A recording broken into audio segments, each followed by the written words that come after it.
गांव की बात है। उस वर्ष फसल बहुत अच्छी हुई थी। जहां तक नजर जाती सुनहरे रंग के धान के खेत चमक रहे थे।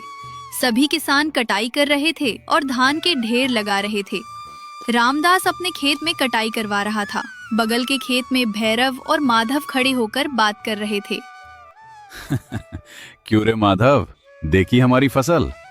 इस बार तो धन लक्ष्मी स्वयं चलकर हमारे घर आई हैं। शहर से बड़े व्यापारी आए हैं। वे एक बोरी के 10 स्वर्ण मुद्राएं दे रहे हैं। मैं तो एक दाना भी नहीं बचाऊंगा, सब कुछ बेच दूंगा। उन पैसों से अपनी पत्नी के लिए सोने की करधनी बनवाऊंगा और घर में नया रंग रोगन करवाऊंगा। सच में भैरव जी, 10 मुद्राएं? तो फिर मैं भी बेच दूंगा। मुझ पर भी कुछ कर्ज है। हाथ में 4 पैसे आएंगे तो मैं भी अपने बच्चों के लिए नए कपड़े खरीदूंगा। बेच दे, बेच दे। अभी नहीं बेचेगा तो कल दाम गिर जाएंगे। हाथ में धन हो तभी तो शान है। धन हो तो मनुष्य कुछ भी खरीद सकता है। क्यों रामदास, तुम अभी भी क्या सोच रहे हो? वो व्यापारी तुम्हारे धान के बारे में भी पूछ रहा था। दे दो, इस बार बहुत अच्छा मुनाफा होगा। नहीं भैरव, मैं इस बार अपना धान बेचना नहीं चाहता। सारा धान मैं अपने घर की बखारी में जमा करूंगा। केवल मजदूरों को देने और घर के खर्च के लायक ही बेचूंगा। बाकी सब सुरक्षित रखूंगा। मेरे लिए धन से अधिक अनाज महत्वपूर्ण है। तुम्हारी बुद्धि तो नहीं मारी गई है रामदास। बखारी में छिपाओगे? क्यों? इतनी अच्छी कीमत फिर नहीं मिलेगी। हाथ आई लक्ष्मी को ठुकरा रहे हो। घर में रखोगे तो कीड़े लग जाएंगे, चूहे खा जाएंगे। उसी को धन में बदल लोगे तो आवश्यकता पड़ने पर काम आएगा ना। ये पुराने जमाने के तरीके आखिर और कब तक चलेंगे? धन को खा तो नहीं सकते ना भैरव। धन भूख नहीं मिटाता, अनाज भूख मिटाता है। मुझे न जाने क्यों आने वाला समय ठीक नहीं लग रहा है। पक्षियों की हलचल और हवा के चलने का रुख देखकर लग रहा है जैसे अगले वर्ष वर्षा नहीं होगी। चींटियां भी अपना भोजन गहराई में जमा कर रही हैं। ये सब अकाल के संकेत हैं। अकाल पड़ा तो यही अनाज हमें बचाएगा। अरे रामदास, तुम भी ना बहुत ही पुराने ख्यालों के आदमी हो। पंचांग बांचने वाले पंडित जी ने कहा है कि इस वर्ष भी अच्छी बारिश होगी। तुम अपनी इस दूरदर्शिता के चक्कर में भारी नुकसान उठाओगे। कल को दाम गिर गए तो रोने से भी कोई लाभ नहीं होगा। हाँ रामदास जी, भैरव जी बिल्कुल सच कह रहे हैं। धन हो तो चावल कहीं से भी खरीदा जा सकता है। मैं तो अपना धान बेच रहा हूँ। मुझे उन पैसों की बहुत ज्यादा जरूरत है। तुम्हारी इच्छा, मैं अपनी सावधानी में रहूंगा। बीरा, उन धान की बोरियों को बैलगाड़ी पर ला दो। घर ले जाकर बखारी में डालेंगे। बारिश आने से पहले ये काम पूरा करना है। रामदास धान की बोरियों को घर ले आया। वो घर के पिछले हिस्से में बनी बड़ी बखारी में धान डाल रहा है। ये देखकर उसकी पत्नी गौरी बाहर आई। सुनते हो, ये क्या अचंबा है। पूरा गांव धान बेचकर नए कपड़े और गहने खरीद रहा है। पड़ोस के भैरव जी ने अपनी पत्नी के लिए सोने की करधनी बनवाई है। वो उसे पहनकर पूरे गांव में इतलाती घूम रही है और आप हैं कि सारा धान लाकर इस गड्ढे में डाल रहे हैं। गौरी, आभूषण सुंदरता देते हैं परंतु विपत्ति में भूख नहीं मिटाते। भैरव को दिखावा अधिक प्रिय है, सोच विचार कम। इस प्रकृति को देखकर मुझे डर लग रहा है। चींटियां अपने अंडों को ऊंचाई वाले स्थानों पर नहीं ले जा रही हैं। पक्षी अपने घोंसले नीचे बना रहे हैं। ये सब अकाल के संकेत हैं। हमें सावधान रहना चाहिए। आप भी ना ऐसे अपशकुन देखकर डरने की क्या आवश्यकता है। हाथ में धन हो तो अकाल आने पर भी जीवित रह सकते हैं ना, कहीं से भी मंगवा सकते हैं। अकाल पड़ा तो अन्न नहीं मिलेगा गौरी। तब तुम्हारे पास करोड़ों स्वर्ण मुद्राएं भी हों तो भी मुट्ठी भर चावल नहीं खरीद पाओगी। हमारे पूर्वजों ने अन्न लक्ष्मी कहा है, धन लक्ष्मी नहीं। हमारे घर में अन्न रहेगा तो ना केवल हम बचेंगे बल्कि 10 लोगों को भी बचा सकेंगे। मेरी बात मानो, ये बखारी भर गई तो समझो मेरा हृदय भर गया। कल को हम पर कोई विपत्ति ना आए, इसके लिए आज थोड़ा त्याग तो करना ही पड़ेगा। ठीक है, हमेशा आपकी ही बात जीतती है। मुझे भी विश्वास है कि आपकी दूरदर्शिता उत्तम है, परंतु उन पड़ोसियों का रुतबा देखकर थोड़ा मन ललचा जाता है। बस देखते हैं वो रुतबा कितने दिन रहता है। अभी हम बचत से काम चलाएंगे। यदि अगले वर्ष सब कुछ ठीक रहा तो मैं ये धान बेचकर तुम्हारे लिए सोने का हार बनवा दूंगा। 6 महीने बीत गए। रामदास के अनुमान के अनुसार ही हुआ। वर्षा ने मुख मोड़ लिया। आकाश बिना बादलों के सूना पड़ा है। तालाब और कुएं सूख गए। खेतों में बोई गई फसलें पानी ना मिलने से सूख गईं। गांव की चौपाल के पास सभी किसान उदास बैठे हैं। मुखिया धर्मपाल भी वहीं हैं। क्या बात है किसान भाइयों, परिस्थितियां बहुत विकट हैं। वरुण देव ने कृपा नहीं की। पशुओं के लिए चारा नहीं है, मनुष्यों के लिए भोजन नहीं है। पास के गांव में तो अभी से चोरियां भी शुरू हो गई हैं। सरकार से सहायता आने तक न जाने हमारा क्या होगा। हाँ मुखिया जी, मेरे खेत में लगी मिर्च की सारी फसल सूख गई। लागत भी नहीं निकली। हाथ में जो धन था सब समाप्त हो गया। वो सोने की करधनी गिरवी रखकर जो धन लाया था वो भी खत्म हो गया। अब चावल खरीदने जाओ तो बाजार में मिल नहीं रहा है। यदि है भी तो एक बोरी के 100 सिक्के मांग रहे हैं। ये लूट नहीं तो और क्या है। मेरी दशा तो और भी दयनीय है मुखिया जी। जो धान था बेच दिया और उन पैसों से कर्ज चुका दिया। अब घर में एक दाना नहीं है। बच्चे भूख से बिलख रहे हैं। जब वे पिताजी भोजन दो मांगते हैं तो मेरा कलेजा फटने लगता है। समझ नहीं आ रहा क्या करूं। रामदास, तुमने उस समय धान बिना बेचे ही छिपा लिया था ना? सब तुम्हें कंजूस कह रहे थे। अब तुम्हारी क्या स्थिति है? ईश्वर की कृपा से हमारे पास भोजन की कमी नहीं मुखिया जी। मैंने पहले ही अनुमान लगा लिया था और धान को बखारी में सुरक्षित रख लिया था। पशुओं के लिए भी सूखा चारा जमा कर रखा था। मेरे परिवार का गुजारा तो 1 वर्ष तक आसानी से हो जाएगा। देखा, इसने पहले ही भांप लिया था। हमें बिना बताए स्वार्थ में आकर अनाज छिपा लिया। अब हम भूख से मर रहे हैं तो ये आनंद से खा रहा है। क्या ये न्याय है? तुम्हें पहले से पता था तो हमें जोर देकर क्यों नहीं बताया? भैरव, मैंने उसी दिन कहा था कि मत बेचो। तुमने मेरा उपहास किया था। धन हो तो कुछ भी खरीद सकते हैं कहा था। अब अपनी वो सोने की करधनी देकर चावल खरीद लो। किसने मना किया है? तुम्हारे अहंकार ने ही तुम्हारी आंखों पर पट्टी बांध दी थी। चावल हो तभी तो खरीदेंगे। कहीं मिल ही नहीं रहा है। जिसके पास है उसने छिपा लिया है। अब धन कागज के टुकड़े के समान हो गया है। भैरव, रामदास को दोष मत दो। वो उसकी दूरदर्शिता थी। हमारी की गई भूल के लिए हम उसे जिम्मेदार नहीं ठहरा सकते। रामदास, अभी गांव के हालात ठीक नहीं है। क्या तुम अपने पास का थोड़ा धान गांव वालों को बेच सकते हो? उचित मूल्य पर ही सही। गांव को तुम्हारी सहायता की आवश्यकता है। मुखिया जी, ये व्यापार करने का समय नहीं है। मैं ये नहीं कहूँगा कि अपने पास जो है उसे बेचूंगा, बल्कि उसे बांटूंगा। मेरे ग्रामवासी भूखे रहें ये मैं नहीं देख सकता। मेरी बखारी में रखा धान सिर्फ मेरा नहीं, इस गांव का है। कल सुबह मेरे घर आइए। मेरे पास जितना है उसमें से हर एक को मुट्ठी भर धान दूंगा। रामदास तराजू लेकर हर एक को आवश्यकता के अनुसार धान तौल कर दे रहा है। माधव, ये लो, ये धान की बोरी ले जाओ। अपने बच्चों को मांड पकाकर पिलाओ। अभी पैसे मत दो, बाद में जब फसल हो तब दे देना। बस तुम्हारे बच्चों की भूख मिट जाए उतना ही काफी है। तुम बेवता हो रामदास। उस दिन तुम्हारी बात ना मानकर मैंने बहुत बड़ी भूल की। आज तुमने मेरे बच्चों के प्राण बचा लिए। बहनों, धान कूटकर उसका भूसा पशुओं को खिलाना। कुछ भी व्यर्थ मत करना। जब तक ये अकाल समाप्त नहीं होता हमें सावधानी से रहना होगा। सब लोग धान लेकर जा रहे हैं, परंतु भैरव नहीं आया। उसका अहंकार आड़े आ गया। क्या रामदास के सम्मुख हाथ फैलाऊं? कल ही उसने मुझे सबके सामने ताने मारे थे। ये सोचकर वो घर में ही रह गया। संध्या होते होते भैरव के घर में बच्चे भूख से रोने लगे। पत्नी विवाद कर रही है। चूल्हे में जाए आपका ये झूठा अभिमान। वहाँ रामदास जी सबको धान दे रहे हैं और आप है कि जाएंगे नहीं? क्या हमारे बच्चे भूख से प्राण त्याग दें? क्या ये आभूषण और रेशमी वस्त्र खाने से पेट भरेगा? आपका ये अहंकार हमारी जान ले लेगा। जाइए, जाकर मांगिए। रात्रि का प्रहर है। रामदास के घर का दीपक अभी भी प्रज्वलित है। भैरव अपना मुख वस्त्र से ढककर चोरों की भांति रामदास के घर आया। रामदास चबूतरे पर बैठकर हिसाब देख रहा है। रामदास, रामदास! कौन है? ओहो, भैरव जी, आइए। इस समय कैसे आना हुआ? भीतर आइए। रामदास, दिन में आने का साहस नहीं हो। मेरे बच्चे भूख से तड़प रहे हैं। मेरे घर में एक बूंद मांड तक नहीं है। तुमने पूरे गांव को खिलाया, मुझे भी थोड़ा धान भिक्षा में दे दो। मेरे पास धन नहीं है, चाहो तो ये घर तुम्हारे नाम लिख देता हूं। बस मेरे बच्चों को बचा लो।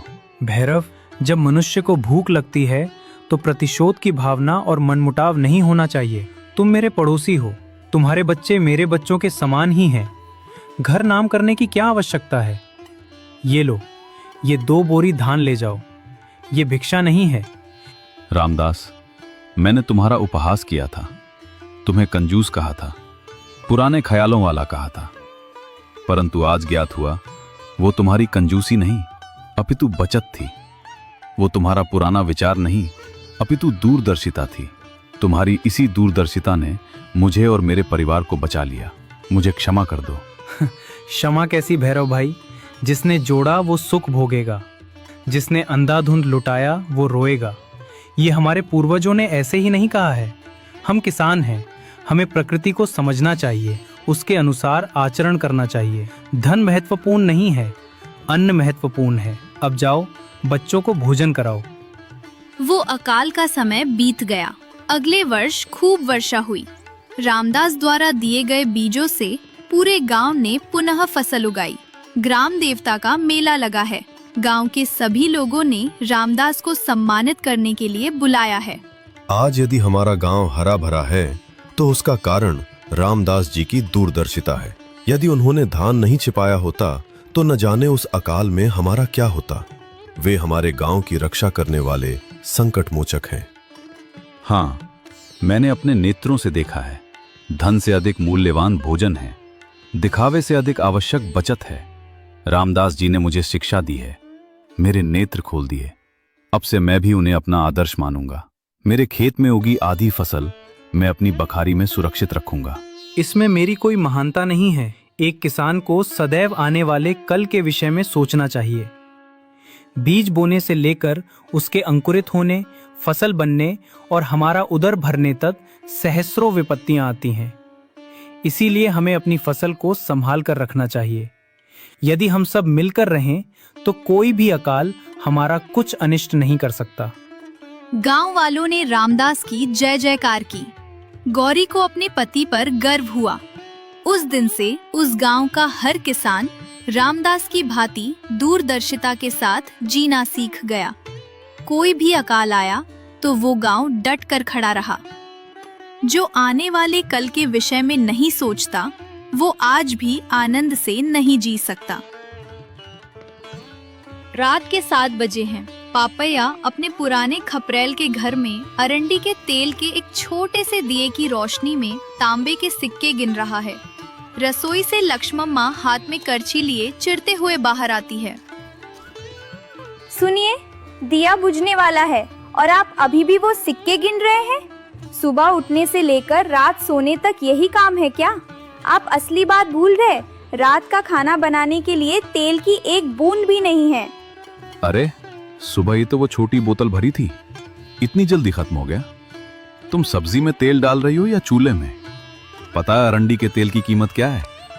ऐसे इस्तेमाल करोगी तो जायदाद कपूर की तरह उड़ जाएगी। हे भगवान, हथेली में आ जाने वाली उस बोतल का तेल 1 हफ्ते तक कैसे चलेगा? पड़ोस में सुब्बम्मा के घर से रोज खुशबूदार खाने की महक आती है और हमारे घर में रोज मार और चटनी। आपकी कंजूसी देखकर पूरा गांव हंसता है। हंसने दे, उन्हें पैसे की कीमत क्या पता। एक तांबे का सिक्के कमाने में कितना पसीना बहाना पड़ता है ये मुझे पता है। अगर मैं भी उनकी तरह अय्याशी करता तो अब तक कटोरा हाथ में आ जाता। मेरे पास से एक फूटी कौड़ी भी नहीं गिरेगी। तो अब क्या करूं? बिना छौंक के निवाला गले से कैसे उतरेगा? कम से कम चटनी बनाने के लिए तो तेल होना चाहिए ना? आज बिना तेल के ही खाना बना लो।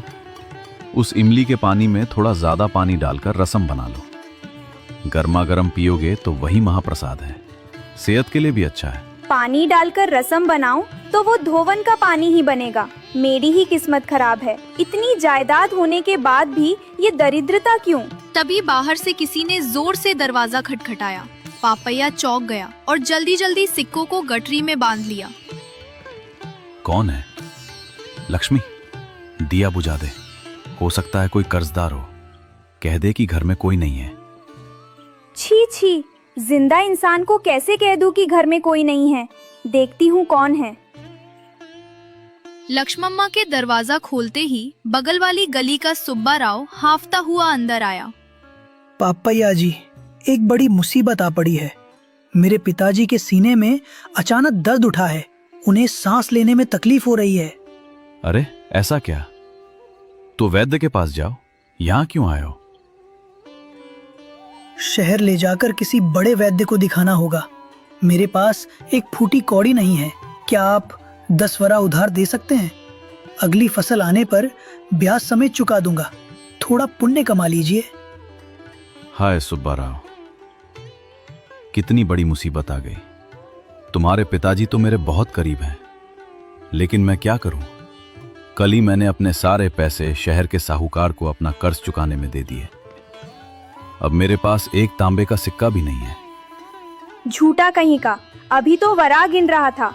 कम से कम मुसीबत में फंसे इंसान की भी मदद नहीं करता। ऐसा मत कहिए पापैया जी। पूरे गांव को पता है कि आपके पास बहुत पैसा है। मेरे पिताजी की जान जाने वाली है। थोड़ी दया कीजिए, मैं आपका एहसान किसी भी तरह चुका दूंगा। कह रहा हूं ना कि पैसे नहीं है। समझ में नहीं आता क्या? मेरे पास तो जादू टोने के लिए एक इमली का बीज भी नहीं है। चाहो तो हमारे आंगन में तुलसी के पत्ते हैं, तोड़ ले जाओ, काढ़ा बनाकर पिलाओ, ठीक हो जाएगा। पैसों के लिए मेरी जान मत खाओ। सुब्बा राव निराश होकर चला गया। पापैया ने जल्दी से जाकर दरवाजे की कुंडी लगा दी और राहत की सांस ली। खा लक्ष्मी, पैसे का पता चलते ही मक्खियों की तरह भिनभिनाने लगते हैं। सीने में दर्द, शहर का वैद्य, ये सब पैसे ऐंठने के बहाने हैं। इसीलिए किसी को कुछ नहीं देना चाहिए। अगले दिन सुबह पापैया बाजार गया। सब्जी की दुकान पर किसान रंगैया था। पापैया बैंगन को दबा दबा कर देख रहा था। अरे रंगैया, ये बैंगन इतने मुरझाए हुए क्यों हैं? डंठल सूख गए हैं। कल के हैं क्या? कीड़े तो नहीं लगे हैं? क्या पापैया जी, अभी खेत से तोड़कर लाया हूँ। इतने ताजे और चमकदार हैं, और आप कह रहे हैं कि मुरझाए हुए हैं। नहीं लेना है तो मत लीजिए, लेकिन दबा दबा कर खराब मत कीजिए। ओहो, इतना घमंड। ठीक है, ये बैंगन कितने के हैं? अगर 2 आने सेर दोगे तो दे दो। 2 आने मोलभाव नहीं होगा मालिक, इसमें कोई फायदा नहीं है। दिन दहाड़े लूट रहे हो क्या? कल बगल वाले गांव में 1 आने में ही दे रहे थे। नहीं तो मैं दूसरी दुकान पर चला जाऊंगा। मेरे पास पैसे पेड़ पर नहीं उगते। अच्छा ठीक है बाबू, ये तो सड़े हुए लग रहे हैं, उसे फेंक दीजिए। कोई बात नहीं, पकाने पर सब ठीक हो जाएगा। पेट में जाकर तो सब एक ही हो जाता है ना। यही तौल दो, और तराजू में थोड़ा बड़ा पत्थर रखना। फिर भी तूने हज लूट लिया मुझे। रंगैया ने चिढ़ते हुए तौला। पैसे देते समय भी पापैया ने उस सिक्के को 2 बार पलट कर देखा और बहुत ही बेमन से दिया। उसके बाद उसने नीचे कीचड़ में गिरी 2 भिंडियां देखी। अरे रंगैया, ये 2 भिंडियां नीचे गिर गई हैं ना। ये तो वैसे भी कोई नहीं खरीदेगा। इन्हें भी मेरे थैले में डाल दो। इसे मुफ्त का समझ लूंगा, धोकर इस्तेमाल कर लूंगा। आपकी कंजूसी को मेरा नमस्कार मालिक। जमीन पर गिरी मिट्टी वाली सब्जियां भी नहीं छोड़ते क्या? ले जाइए, आपका पेट ठंडा रहे। करोड़ों रुपए होने पर भी पेट भर खाते नहीं हैं। पापैया वो 2 भिंडियां और सड़े हुए बैंगन लेकर घर आ गया। दोपहर को लक्ष्मम्मा ने खाना बनाया, लेकिन वो भिंडियां सच में खराब हो चुकी थी। सुनिए, वो सब्जी मत खाइएगा, बदबू आ रही है। सड़ने जैसी बदबू है। मुझे तो उल्टी आ रही है। मैं इसे फेंक देती हूँ। पेट खराब हुआ तो फिर से दवाइयों का खर्चा। कुछ नहीं होगा, पकाने पर तो जहर भी मर जाता है। ये खराब नहीं हुई हैं, बहुत ज्यादा पक गई हैं। पैसे देकर खरीदी हैं, फेंक दूं तो लक्ष्मी देवी नाराज नहीं हो जाएंगी। तुम चुप रहो, मेरा शरीर पत्थर जैसा है। खाना खाने के बाद शाम होते होते पापैया के पेट में गड़बड़ शुरू हो गई। उसे भयंकर उल्टियां और दस्त होने लगे और पापैया बिस्तर पर तड़पने लगा। ओए माँ, अरे बाप रे, मैं तो मर गया।